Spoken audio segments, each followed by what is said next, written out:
to Enlightenment 36. Amitabha's 48 Great Vows. The real meaning of taking refuge in Buddha, Dharma, and Sangha. When Shifu imparts the three refuges to believers, he always explains it very clearly that the essence of the three refuges is what the Platform Sutra states. To take refuge in the Buddha, Dharma, and Sangha is to take refuge in enlightenment, righteousness, and purity. Our Shifu specifically incorporates Buddha, Dharma, and Sangha into Sukhavati. Take refuge in the Buddha. Shifu teaches us to take refuge in Amitabha. Take refuge in the Dharma. He teaches us to take refuge in the Infinite Life Sutra and instructs us to learn and practice based on the Infinite Life Sutra. Take refuge in the Sangha. He told us to take refuge in Bodhisattvas, Avalokiteśvara, and Mahāsthāmaprāpta, as well as all Bodhisattvas of pure ocean-like assembly. This kind of refuge makes us feel assured because we have a very clear direction for our learning and practice. Not only does Amitabha have his everlasting Dharma body, but his reward body and transformation body are everlasting as well. Plus, Sukhavati is also everlasting. It offers all beings an eternal place to take refuge. Since the infinite light and life are the innate virtues and manifestations of Dharmakaya, the infinite light and life are Dharmakaya. From this Dharmakaya, the sea of Amitabha's fundamental vows flows out. The solemn circumstantial reward and personal reward of Sukhavati flows out, and boundless merits also flow out. The personal reward of Sukhavati is Amitabha, Avalokiteśvara, Mahāsthāmaprāpta, and all bodhisattvas of pure ocean-like assembly. They all have infinite life.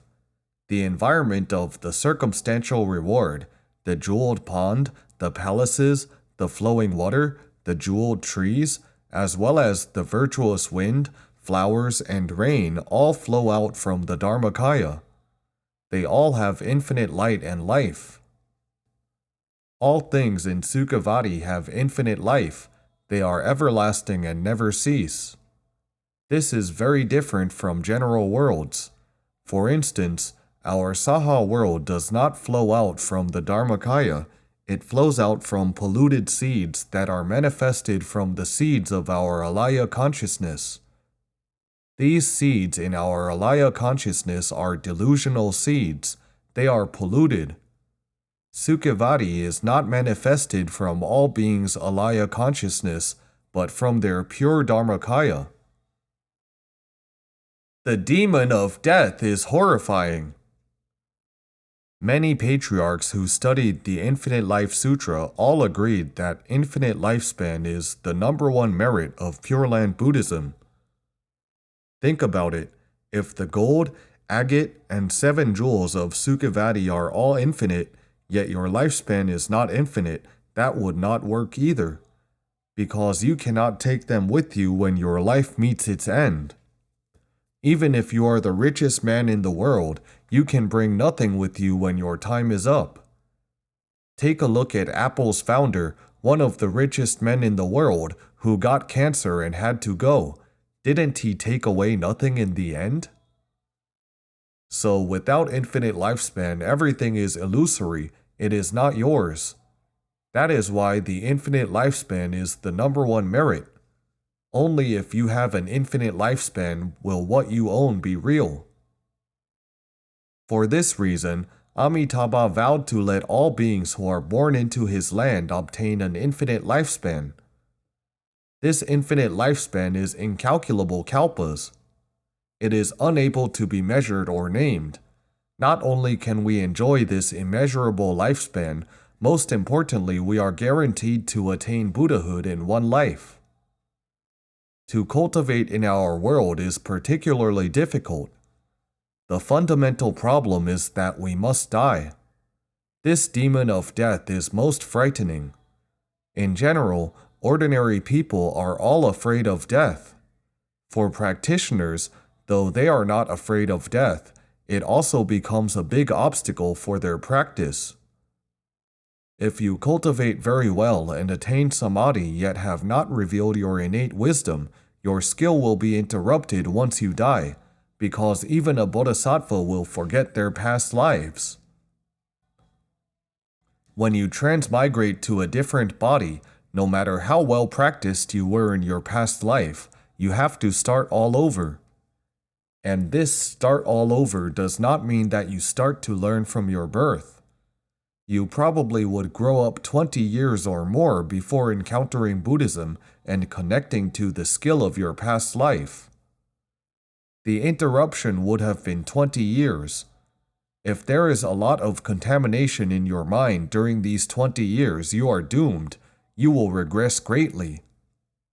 No matter how hard you try, you probably will not catch up to the level of your past life. Having the skill of controlling birth and death, yet still reincarnate to be a cowhand. We have seen the story of a Zen practitioner who had a very good skill of dhyana and could even control his own birth and death. One day, he and his friend went traveling. He wanted to take the land route while his friend insisted on taking the water route. In the end, they took the water route. The second day, when the boat neared the shore, they saw a woman washing clothes. This Zen practitioner was in tears when seeing this scene. His friend asked, "Why are you in tears upon seeing this woman?" The Zen practitioner said, "I did not want to take the water route because I did not want to see this woman. She is my future mother and has already been pregnant for 3 years, just waiting for my transmigration. I didn't want to go. Now I have no choice but to go since I have encountered her." He told his friend, "Tomorrow I will be reborn. Please come to this woman's house to see me. I will smile at you. You will then know that it is me. 13 years later at such a place, you will see a 13-year-old cowhand who is playing a flute. That would be me."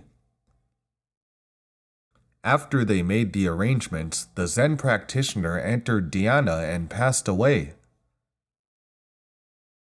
The third day, the friend found this woman's house and he really saw a newborn baby who smiled at him. 13 years later, he went to the place as told and indeed saw a cowhand who was playing a bamboo flute. He sighed with great sentimentality. This Zen practitioner, with such great skill, had become a cowhand after reincarnation. His skill had regressed to worse than the skill of his past life. In our current era, think about it, it really is the 5 turbidity of the evil world. The turbidity has reached an extreme, pollution is everywhere.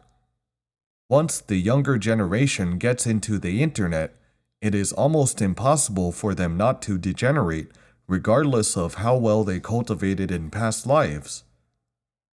They definitely will degenerate and regress. How would one be able to resist contemporary temptation even if their practice in past lives was remarkable? This is indeed an era of weak Dharma, strong demons. If we are not reborn into Sukhavati in this life, our next life would no doubt be worse than that of the cowhand. Because we are worse than that Zen practitioner in this life due to being unable to control our birth and death. Even if we can control birth and death, we would still not be better than him for being born into such a polluted era. Perhaps we may fall into the 3 evil paths. It is extremely possible. Therefore, think it over. The only way out is to be reborn into Sukhavati. If we are not reborn in this life, we will absolutely fall into the 3 evil paths. It is only a matter of sooner or later. In whichever life we do not encounter Buddha Dharma, we definitely will degenerate and create karma. As we say, our perspective towards the value of life will be distorted. We will definitely be selfish and egoistic. Once being selfish and egoistic, we will definitely create karma by killing, stealing, sexual misconduct, and lying. Once committed, we will then fall into the evil paths. Thanks for watching.